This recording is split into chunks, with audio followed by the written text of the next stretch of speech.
దోసకాయ పచ్చడి ఆవకాయ. అది శుభ్రంగా దోసకాయ కడిగేసి చెక్క కింద చేసి లోపల గింజలు తీసేసి ఇలా ముక్కలు కోసి పెట్టుకోవాలి. పైన తొక్క తీయాలా తీయక్కర్లేదా? తొక్క తీయకుండా ముక్కలు కోసి పెట్టుకోవాలి. పైన ఇలా దీంతో కోసి పెట్టుకొని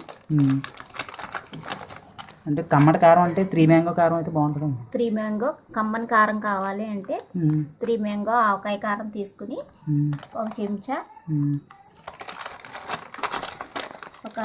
ఒక కాయకి ఒక 2 చెంచాలు కారం వేసి ఒక 2 చెంచాలు. ఇప్పుడు కమ్మని కారం అంటే ఆవకాయ కారం వేసుకుంటే కమ్మగా ఉంటుందా? మనకి కమ్మగా ఉంటుంది. 3 మ్యాంగో కారం వాడితే చాలా రుచిగా ఉంటుంది. 2 స్పూన్లు ఉప్పు వేసి నూనె వేసి. నూనె ఎంత వేసుకోవాలి?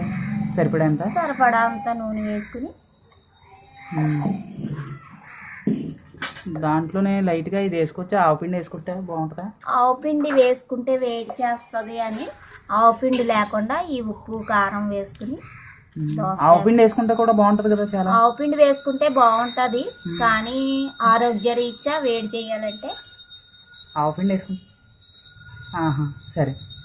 ఆవపిండి వేసుకుంటే వేడి చేస్తుందని ఆవపిండి లేకుండా తయారు చేస్తాం.